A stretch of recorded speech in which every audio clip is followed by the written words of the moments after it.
صل على محمد وآل محمد.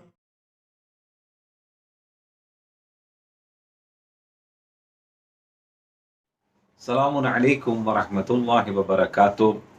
اسد اللہ ایامکم. سب سے پہلے ہم اپنی جانب سے، اپنے ادارے کی جانب سے، زہرا چیریٹیبل ٹرسٹ کی جانب سے آپ حضرات کو بہت بہت مبارکباد پیش کرتے ہیں. پروردگار عالم بحق اہل بیت اطہار جہاں بھی رہیں خوش رہیں، آباد رہیں، شاد رہیں اور بڑے اہتمام کے ساتھ انشاءاللہ اس عید کو منائیں، چونکہ یہ بھی ایک بہت بڑی عید ہے. اور یہ عید قربان جو ہے یہ خاص کر کے امتحان مانگتی ہے، کیونکہ بعض لوگوں کا بہت سخت ہوتا ہے پیسہ خرچ کرنا. اسلام چاہتا ہے کہ چیریٹی کیا جائے تاکہ برکت ہو سکے. کچھ لوگ یہ سوچتے ہیں کہ خرچ کرنے سے کم ہو جاتا ہے، مگر نہیں. جب اللہ کی راہ میں آپ خرچ کریں گے تو پھر کہاں سے آپ کو برکت ملے گی، کس طرف سے آپ کو پیسہ میسر ہو جائے گا، عنایت ہو جائے گا کہ آپ سوچ بھی نہیں، لا یحتسب، آپ سوچ بھی نہیں سکتے کہ پروردگار عالم کہاں سے عنایت کر دیتا ہے. دوستو عزیزو، قربانی کے سلسلے میں دو چار باتیں آپ کی خدمت میں پیش کرنے سے پہلے آپ کو بتاؤں کہ چند عیدیں ہیں جو مخصوص ہیں ہمارے شیعوں سے، جو دوسرے افراد نہیں مناتے. دو عید میں تمام مسلمان سب ساتھ ہوتے ہیں. ایک ہے عید الفطر جو گزر چکی، جو رمضان کے بعد ہوتی ہے، اور ایک ہے عید الاضحیٰ جو الحمدللہ آپ حضرات کے سامنے کل آنے والی ہے. وہ عید الاضحیٰ جس میں قربانی پیش کی جاتی ہے، اس کے کچھ مسائل ہیں انشاءاللہ ابھی عرض کروں گا.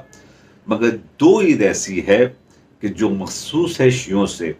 ٹھیک ایک ہفتے کے بعد ایک عید ایسی آنے والی ہے، اعیاد امتی، میرے امت کی سب سے بڑی عید. امام جعفر صادق علیہ السلام ارشاد فرماتے ہیں وہ ہے غدیر خم. اس کے سلسلے میں انشاءاللہ آئندہ آپ کی خدمت میں عرض کروں گا. اس کو بڑے اہتمام سے تو اس کو احتشام کے ساتھ ضرور منائیں. جیسے آپ نئے کپڑے بقرعید میں، عید میں جناب والا پہنتے ہیں، ایسی کوشش کریں اپنے لیے، اپنے بچوں کے لیے عید غدیر میں آپ اپنے بچوں کے لیے ضرور بضرور جناب والا اچھا لباس پہنیں، تاکہ ان لباسوں کے ذریعے سے، ان خوشیوں کے ذریعے سے بچے بڑھاپے تک اس عید کو یاد رکھیں گے. چونکہ ہم نے محرم کو ماشاءاللہ سے زبردست انداز سے منایا تو آج پوری دنیا میں یا حسین محرم ماشاءاللہ مشہور ہو گیا. دشمن نے لاکھ چاہا اس کو چھپانے کے لیے، مگر وہ نہیں چھپا سکا اور نہیں چھپا سکتا، چونکہ یہ اللہ کا وعدہ ہے. مگر ہاں، ہم نے غدیر کے لیے ذرا کوتاہی کی ہے، جس کے سبب سے دشمنوں نے اس غدیر کو چھپا دیا. تو اب ہم اگر نہیں اٹھائیں گے اس عظیم ترین عید کو کہ جو سب سے بڑی عید ہے، تو پھر اس کے ذمہ دار ہم ہو جائیں گے. تو انشاءاللہ آپ اس کے لیے بھی اہتمام کریں. اور یہ عید الاضحیٰ جو ہے، اس کے لیے قربانی کے لیے جانور جو لے کر آئیں، بکری وغیرہ کے لیے ہے، گائے وغیرہ کے لیے ہے. جس انداز سے جس جگہ پر اجازت ہے وہاں پر اگر آپ کرنا چاہیں گے تو آپ کو دوسرے سال میں وہ داخل ہو. بعض علماء کہتے ہیں کہ کم سے کم 2 سال کا ہو. اور خدمت میں آپ کیس کریں کہ جیسے اگر بھیڑ وغیرہ اگر ہے تو یہ کم سے کم 6 مہینے کا ہونا چاہیے. 6 مہینے سے کم کا جانور قابل قبول نہیں ہوتا. اور اس کے ساتھ ساتھ کچھ شرائط ہیں اس کے لیے کہ جیسے کہ اس کی سنگ ٹوٹی ہوئی نہ ہو، لنگڑا نہ ہو، بوڑھا نہ ہو، لاغر نہ ہو، بلکہ تندرست ہو، بیمار نہ ہو. اور اس سے بھی بڑھ کر جو ایک بات بہت امپورٹنٹ ہے، دکھاوا نہ ہو، کمپٹیشن نہ ہو. چونکہ بہت سے لوگ ایسے ہیں کہ جو مثال کے طور کے اوپر نہیں کر سکتے قربانی، ان کی کچھ ماری حالات ہیں. یہ چیز ہے کہ شریعت نے بہت آسان کر کے رکھا ہے اس قربانی کے سلسلے میں. آپ اگر ایک جانور نہیں کر سکتے تو 7 آدمی مل کر کریں. 7 آدمی بھی اگر نہیں کر سکتے تو 70 آدمی مل جائیں ایک جانور کے لیے، تب بھی پروردگار عالم قبول کرتا ہے. واحد ایک ایسی شریعت میں حکم ہے مستحب کے لیے، سنت کے لیے، جس میں کہا گیا کہ آپ قرض لے کر بھی اگر ہو تو ضرور بضرور قربانی کریں. کیونکہ اس لیے اللہ نے اپنے نبی کے ذریعے سے پیغام دیا ہے، اگر آپ نے قرض لے کر بھی اگر قربانی کیا تو پروردگار عالم اس قرض کو آپ کے ادا کروا دے گا. دوستو عزیزو، یہ اتنی امپورٹنٹ قربانی ہے جس کے ذریعے سے بہت سے رزق کے دروازے جناب کھل جاتے ہیں. پروردگار عالم برکت دینا چاہتا ہے، ہم برکت حاصل کریں تو برکت حاصل کرنے کے بہت سے راستے ہیں. اور جب قربانی ہو جائے تو اس گوشت کو 3 حصے میں تقسیم کرے، ایک حصہ جو ہے وہ خود رکھے، دوسرا حصہ جو ہے وہ عزیز و اقارب کو دے، اور جو تیسرا حصہ ہے وہ اپنے جو غربا ہیں، مساکین ہیں، یتیم ہیں، بیوہ ہیں، ان کے گھر تک جناب والا جا کے پہنچا دیں۔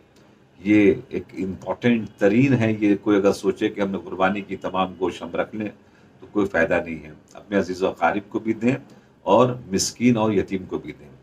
دوستو، عید تو وہ ہے جس دن مولا کائنات نے فرمایا انسان گناہ نہ کرے۔ اگر گناہ اس سے ہو گیا ہے تو نہیں پتا کتنے دن تک چیک پوسٹ پر رکنا پڑے گا، محشر کے میدان میں، قبر میں رکنا پڑے گا یا برزخ میں رکنا پڑے گا۔ تو اس نقصان سے بچنے کے لیے آپ کو ہمیں گناہ سے بچنا بالکل ضروری ہے۔ اس لیے کہا مولا کائنات نے کہ عید سب سے بڑی اس دن ہوتی ہے جس دن ہم گناہ نہ کریں۔ ماشاءاللہ سے الحمدللہ ابھی عرفات کے اعمال سے ہمارے مومنین ماشاءاللہ سے اٹھے ہیں، اور آج شب عید ہو گئی ہے، اس کے بھی مختصر سے اعمال ہیں، اس کو انشاءاللہ انجام دیجئے۔ کل جو ہے وہ انشاءاللہ تعالیٰ اب نماز عید الاضحیٰ پڑھیں، اس کے بعد پھر ایک دوسرے سے جا کر ملیں، چونکہ عید جو ہے وہ ایک ہمارا اسلامک سسٹم جو ہے وہ ایک دوسرے سے ملنے کے لیے حکم دیتا ہے، تاکہ آپ اور ہم جنگل میں نہیں رہ رہے ہیں، تو ایک دوسرے سے جب ملتے رہیں گے تو کیا ہو جائے گا کہ اس کے غم کو آپ ہم دور کر سکیں گے، اور اگر ہم نے نہیں دور کیا تو پھر تنہا زندگی تو جانور بھی گزار لیتے ہیں، تو ہم کم سے کم انسان والا اپنا سسٹم ضرور پیش کریں۔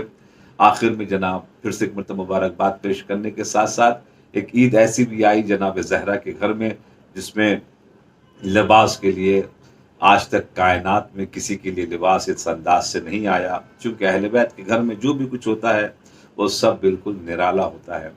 کہا اماں کل عید ہے، سب بچے نئے نئے کپڑے پہنیں گے، تو ہمارے پاس کپڑے نہیں ہیں، تو کہا تمہارے کپڑے درزی سینے گئے۔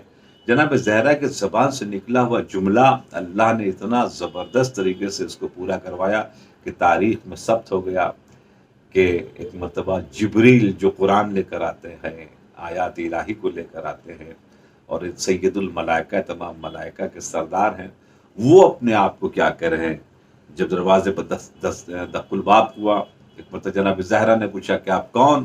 تو کہا انا خیاط الحسنین، میں حسنین کا درسی ہوں، میں حسنین کا درسی ہوں۔ ذرا سوچے، فرشتے جناب زہرا کے گھر پہ آ کے اپنے آپ کو افتخار کرتے ہیں کہ حسنین کا درزی اپنے آپ کو کہلوائیں، تو کتنی بڑی فخر کی بات ہے کہ ہم اپنے آپ کو امام حسین کا چاہنے والا کہلوائیں، اہل البیت علیہ السلام کا چاہنے والا کہلوائیں۔